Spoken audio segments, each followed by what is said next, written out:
this nation can be great again. What makes a strong and great nation? An enlightened, united, and empowered people. Because a good leader is produced and chosen by righteous and enlightened people. So that if we want our country to reclaim the glory and greatness, the Maharlika country, the original paradise on earth, called Mu or Lemuria, we must seek and enthrone the anointed leader of the land. Because it is this leader who is vested with authority to implement God's will and divine plan on the tiny island in the Far East, ang bayang pinagpala, ang bansang Maharlika. This country from the rising of the sun shall rise again and will stand as the greatest nation among all nations in the world. But God is a God of hope and justice. As He willed, the greatest Maharlika nation shall rise again, only with the right man who holds the key and the calling. Our leader, whom we will nominate today, once emerged victorious, does not only have the legal and moral mandate, he has the spiritual and divine mandate. And what is this divine mandate? Many spiritual seers and masters declared, ang bayang Pilipinas na siyang bayang Maharlika, siyang bayang pinagpala. Ang mga Pilipino ay mga lahing pili at pinino, endowed with the birthright. Ito na ang matanggal ng hinihintay. Yes, the time has come to witness the fulfillment of the prophecy. Ang Pangulo na siyang iginuhit ng tadhana. He and his family had experienced extremes. Once he is the son of the most powerful, respected, and great leader. Yet he and his family was misjudged, humiliated in the eyes of the world, and suffered the worst, that even their liberty was denied. The Holy Book says, there's a time and season for everything. There's a time to cry, but there's a time to laugh. There's a time to mourn, but there's a time to be happy. There's a time of injustice, but there's a time for the truth. There's a time of suffering, but there's a time to rejoice. Now is the time to rejoice, to claim justice, time for vindication, and most of all, the time for the victory and comeback. At mapalad tayong lahat, we are not only a witness, but an active medium to take part sa pagbabalik ng Agila sa Malacanang. Our national hero, Dr. Jose Rizal says, a strong and great nation is not a gift from God. It is an attainment of the people. It is a thing that we must have to work for it, fight for it, and if necessary, die for it. Today, the KBL party, founded 43 years ago, we produced the greatest president. Today, we will again converge, regather, and renew our commitment and vow to work and fight for the victory of the next and most awaited President of the Republic of the Philippines, the Maharlika Nation, His Excellency Ferdinand Romualdez Bongbong Marcos Jr. My countrymen, matagal na po kayo naghihirap. Today, I will ask you, are you willing to work and fight for the victory of BBM?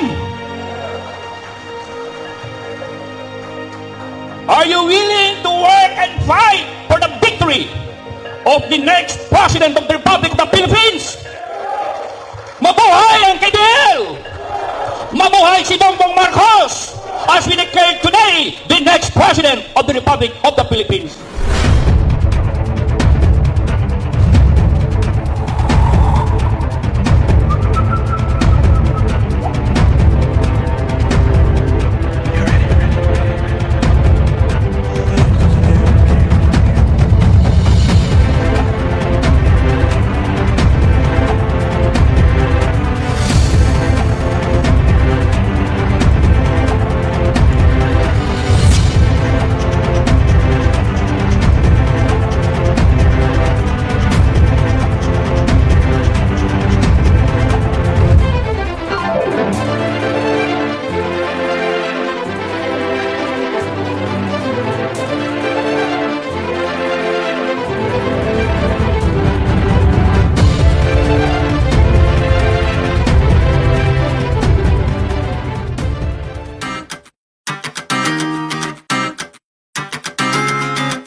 resolution of the KBL, Kilusang Bagong Lipunan Party, the National Assembly nominations and endorsing the candidacy of Honorable Ferdinand Bongbong Marcos Jr.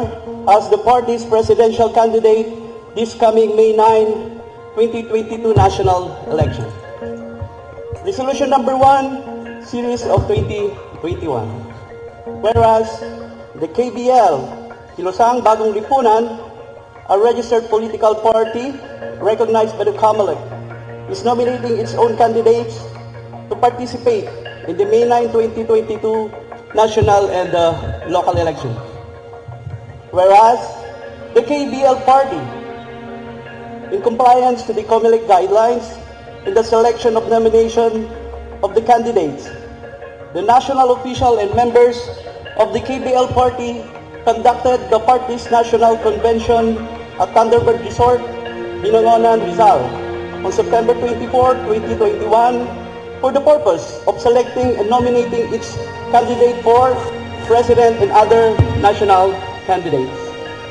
Whereas, during the conduct of National Assembly, former Senator Ferdinand Bongbong Marcos was nominated as the party's official candidate for the president, and this was unanimously approved by all the officers and members of the KBL. Now, on the motion of Honorable Efren A. Rapanan Sr., the party president, unanimously seconded, resolved, as it is hereby resolved to approve the nomination and endorsement to the candidacy of former Senator Ferdinand Bongbong Marcos Jr. as the party's official candidate for the position of president in the national and local election on May 9, 2022.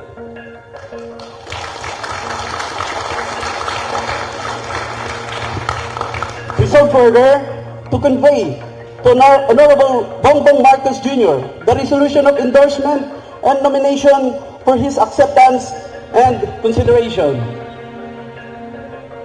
Resolved furthermore to nominate Attorney Larry Gadon as one of the senatorial candidates in the KBL lineup.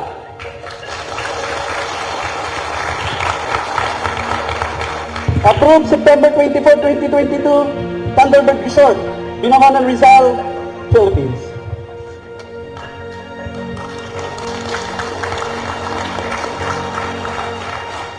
I move for the approval of the resolution, Mr. Chairman. There's a resolution endorsing and nominating Honorable Ferdinand Bongbong Marcos Jr. as the party's candidate for president and Attorney Larry Gadon as senator of the party. To those in favor, say aye. To those who object, say no.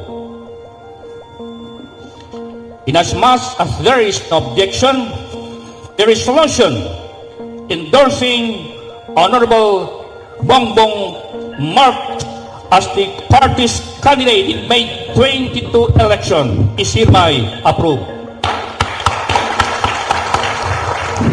Same resolution is hereby approved for Senator Larry Gadon as the senatorial candidate of KBL. Ladies and gentlemen, party mates, may I request everybody to listen to the message of the Honorable Ferdinand Bongbong Marcos Jr. And my greetings to all the members and the leadership of the Kilusang Bagong Lipunan Party. Of course, we all know that the KBL has been the stalwart party that my father formed in his time in office. And the KBL has had a very clear set of ideologies and aspirations for our country. The vision of our country was very, very clear as it came from my father. And this is what the KBL continues to strive for and continues to work for and continues to exist for, so that we are at least representatives of that vision of my father. And I thank all of you who have been with us all of these years and that have never left the fold of the Kilusang Bagong Lipunan. Thank you for all that. I am of course overwhelmed by the expressions of support and endorsement that you have given me today. I hope it is because I have stayed true to the ideals of KBL that as has been handed down from my father's time. I hope to continue to work to achieve that ideal, to achieve that dream, to achieve that vision for our country. The KBL has endured through such hard times, and yet we continue to see the work that KBL has done and the political involvement that KBL continues to have at a very high level. And so I congratulate all of you who have kept the faith and who have kept the fires burning and have reminded our people that these aspirations, these ideals, this vision we have for our country is important. Thank you very much. Makulay, iisa lang ang ating lahi, iisa lang ang ating ibig. Bakit di pagmamahal ang ialay niyo? Pangunan ang tunay ang siyang nais ko, ang pagdamay sa kapwa nandiyan. Ikaw at ako, tayo isang bansa, ngayon nagkaisa. Isang dugo, isang lahi at musika, ang pangarap ko.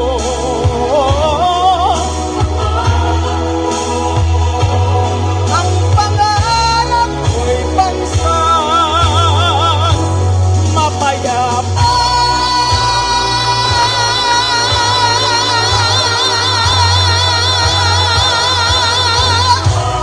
Pilipinas, bansang pinagpala, may buhay ang Pilipinas. The KBL has remained to be a very active political party, and as a matter of fact, up to now, the KBL is considered or recognized as one of the 6 dominant parties, and that we are very much honored to be the party that will carry Bongbong Marcos to the presidency. And I'd like to thank also the KBL for nominating me as a candidate for senator. Sa totoo lang, BBM now is the strongest candidate. This is a fact. And that this is the reason why the Aquinos and the Yellows are doing everything to discredit Bongbong Marcos with rehashed issues on martial law and the alleged stolen wealth.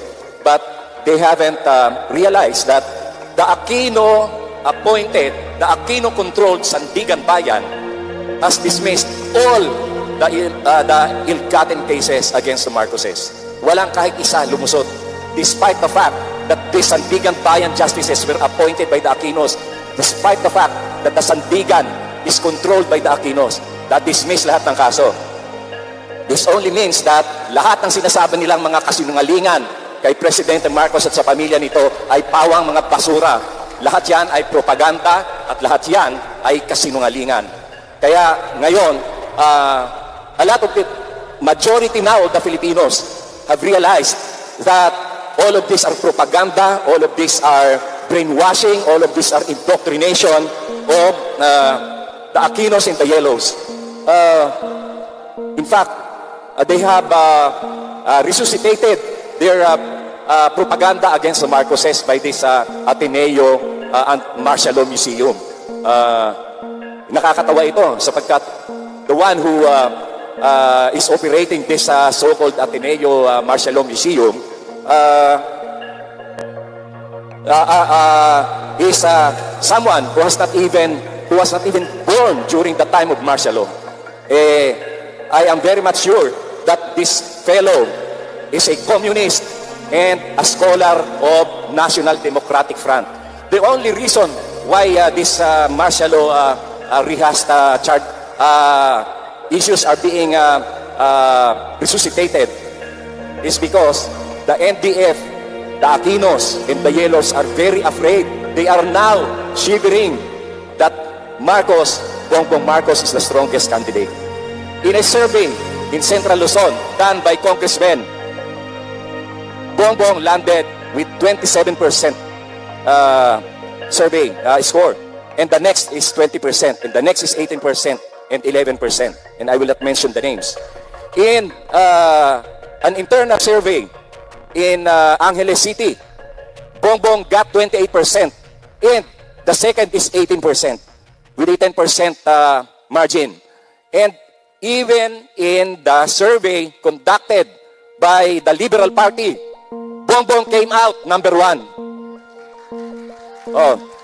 Kaya takot na takot sila sapagkat ang mangyayari dyan, kapag ka sila ay pagka nakaupo na si Bongbong Marcos, lahat ng kasinungalingan nila, all their narratives about the martial law, about the ill-gotten cases, about the human rights violations, all of this will be refuted, and all of this will be proven to be lies, propaganda, and indoctrination. You might wonder why the NDF and the Communist Party is still rehashing these issues. Ganito kasi yan. Ang mga NDF, sila ang nakikinabang sa bilyong pera na nakakalap ng NPA. Because the NPAs are extorting money from businessmen, from big corporations. And the ones that are benefiting from this are the members of NDF. Ito yung mga taong to, hindi sila yung nasa bundok.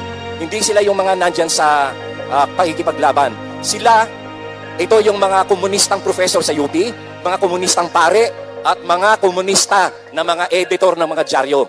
All of these people are benefiting from this continuous barrage against the Marcoses because they have to keep the revolution alive by keeping these NPAs so that they can continuously export money from the businessmen and big corporations. Yan lang ang dahilan kung bakit nila laging pinapaulit-ulit itong issue dito sa martial law, itong issue sa mga Marcoses. Kasi pinagkakakitaan nila. You would wonder why some of the professors in UP who only teaches 2 or 3 subjects, how do they survive? Because they are getting money, because they are getting paid by the National Democratic Front. Also the same with this NUPL. Most of these lawyers are no client, no case lawyers na nagpupunta lang dyan sa NUPL kasi palagi silang may sweldo galing sa NDF. And the same also with the flag lawyers. Some of them are really true to their calling that they want to defend the oppressed. But most of them are communist paid. They are getting money from the communists. And this is the reason why until now they are rehashing these issues of martial law, these human rights violations. Pero ang hindi nila binabanggit, yung mga human rights violations of the Aquinos. No? What happened to the 7 union presidents of Hacienda Lucita? Lahat panatay. What happened to the Minchola Massacre? Ilan ang namatay doon? Ilan ang nasaktan doon? Hindi nila binabanggit yon. And of course, the more than 5,000 NPA cadres who were executed by Joma because they want to surrender. No? Nabuhay lamang ang NPAs na yan at yung mga martial law issues na yan dahil kasi they are so afraid na lahat ng kasinungalingan nila, lahat ng pag-i-indoctrinate nila, lahat ng pambi-brainwash nila sa mga taong bayan ay mapapatunayan na lahat yan ay kasinungalingan. In fact, if you will read the social media now, even the post of Bam Aquino, which I spell as B-U-M, even the post of Bam Aquino, lahat tinutuligsa, lahat kinukontra siya na sinasabi na mas maganda pa ang buhay natin noong martial law. And these people who are, itong merong isang nag-TikTok na isang mataba na pangit na babae na ang sinasabi niya ay yung marami raw inutang during the time of Marcos dahil daw doon sa mga infrastruktura. What would life be? Can I ask you now, what would life be kung walang South Luzon Expressway, kung walang North Luzon Expressway, kung walang mga proyekto na kagaya ng Heart Center, na RITM, Lung Center, kung ano pa, National Kidney Institute, na lahat ay naging sagot sa kasagot sa problema ng pandemic. Kung wala yung mga yan, ano buhay natin ngayon? Kung pupunta ka ng Baguio, maglalakad ka? Pupunta ka ng Batangas, maglalakad ka? Ganun ba? Yun kasi ang isip ng mga Aquino. No? If you will notice, lahat ng proyekto ni Marcos noon ay isinantabi. Hindi itinuloy. And that is the reason why we are so lagging behind compared to other Asian countries. Unang-unang nagkaroon ng Pilipinas ng light rail transit, yung LRT1. At natapos yun noong 1992 at dapat ang lahat ng mga 7 routes of LRT ay dapat ay by 1995 or 1996 ay natapos na. Ano naging sanhi niyan? Katakot-takot na traffic. Because Cory Aquino scrapped all the LRT projects, anong nangyari? Lahat ng tao over the years nagbilihan ng kotse. Wala namang bagong kalsada. So anong nangyari? Nagka-traffic. Kasalanan niya ng Aquino administration. Ang Bataan Nuclear Power Plant, kung naituloy yun, 600 megawatts of very cheap source of energy. Kung natuloy yun, di sana hindi nagka-brownout. Sana hindi umalis, hindi nagsipagsara ang mga factories dito, yung mga multinational companies, hindi sana nagsipagsara dito sa Pilipinas. Milyon-milyong Pilipino ang nawalan ng trabaho dahil sa mga pulisiya ng mga dilawan, lalo na ni Cory at ni Noynoy Aquino at ni FDR. Ang nangyari dito, naging backward ang pag-unlad ng Pilipinas. Sa halip na tayo ay sumulong papataas, tayo ay naging backward dahil sa mga Aquinos. Kaya ngayon, takot na takot sila na manalo si Bongbong Marcos sapagkat ang pagkapanalo ni Bongbong Marcos ay isang katotohanan na lahat ng mga sinabi ng indoctrination, propaganda at kasinungalingan ng mga Aquino ay mabubunyag. No? Ako ay nagpapasalamat sa pag-nominate sa akin ng KBL. Isang malaking karangalan ito para sa akin at ako ay nangangako na kung ako ay maihalal na senador, ang isa sa unang-una kong gagawin ay magpo-propose ako ng constitutional amendment na ang termino dapat ng senador, isa lang. Hindi yung kagaya ni Drilon, 24 years na nasa Senado, nilumot, ginawang negosyo, ginawang hanap buhay ang pagiging senador. No? Marami dyan, 18 years, 16 years. Kung talagang ikaw matalino ka, lalo pa kung abogado na kagaya ni Drilon, kagaya ni Pangilinan, no? Kung talagang matalino kayo, sa loob ng 6 na taon, marami kayong legislation na magagawa na makabuluhan. Naka 24 years ka, nandiyan ka pa rin. Araw na itulong nyo sa bayan. Wala. At papalitan dapat ang Constitution ay magkaroon ng direct foreign investment. Yung 1987 Constitution ni Cory Aquino, it was just a protection of the oligarchs. Protection ng oligarchs lang yan. Dapat kung nagkaroon tayo ng foreign direct investment, dapat ay mas maunlad tayo. Look at Hong Kong. Look at Singapore.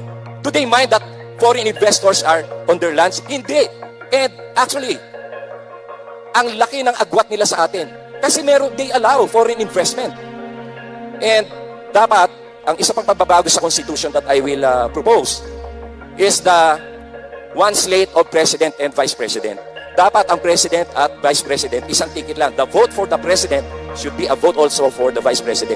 Para hindi kagaya ng nangyayari dito. Ang Vice President ay bangayan ng bangayan at wala na ginawa kundi siraan yung ginagawa ng administrasyon kasi gusto magpapita. And another legislation that I will propose is the lowering of the electricity or energy. Paano natin pwedeng gawin yan? Sa ngayon, tututulan talaga yan ng mga oligarko. Pero there is a formula for this that everybody will be happy. The citizen will enjoy a lower rate of electricity and at the same time, the oligarchs will be happy with the return of investment by putting a cap and putting a limit on the revenues that they can get, on the profit that they can get. Ang ayaw lang naman nila, yung total ay tanggalin mo. Pero kung yan, ay bibigyan mo ng magandang compromise yan, we can do it. Sa ngayon, ang nangyayari, the Filipinos are the modern slaves. We are the modern slaves for working hard only to pay for the basic utilities like electricity, water, toll gate, gasoline. Lahat yan nagmahal, kagagawan ng mga dilaw. Kaya yung pagbabalik sa Malacanang ng isang Marcos ay isang signales na magkakaroon ulit tayo ng magandang buhay. Mabuhay si Bongbong Marcos! Mabuhay ang KBL!